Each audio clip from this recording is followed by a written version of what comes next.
C'est une passion qu'il cultive perché sur son tracteur datant de 1955. Michel Berger possède 8 modèles anciens comme celui-ci et passe une grande partie de son temps à les réparer. Ça me plaît, j'aime bien la vieille mécanique, les vieux tracteurs, c'est agréable. Cet attachement pour le labour à l'ancienne, cet agriculteur à la retraite l'a transmis à son neveu nostalgique d'une époque qu'il n'a pas connue. Pour moi personnellement, ils ont une âme et ils ont fait vivre des générations de familles. Et ceux-là font partie des plus anciens et je trouve ça beau de pouvoir faire perdurer ces machines anciennes. Ils sont des dizaines à s'être rassemblés autour de ces machines anciennes pour le plus grand plaisir de visiteurs parfois mélancoliques. Toutes mes vacances étant écolier, je les ai passées à la campagne. Et je m'amusais J'allais travailler dans les champs. Et donc les vieux tracteurs, je connais.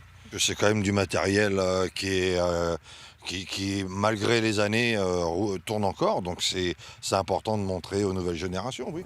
Un événement qui n'aurait pas lieu sans l'implication de Jean-Paul Berger.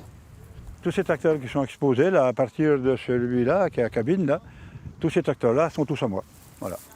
Cet éleveur à la retraite collectionne depuis 20 ans ces vieilles machines. Des milliers d'euros investis et des heures de travail incalculables. Plus de 700 par exemple pour redonner vie à ce tracteur. Pour moi, c'est une satisfaction énorme quand on part d'une ruine et qu'on arrive à faire fonctionner quelque chose. C'est vraiment bien, quoi.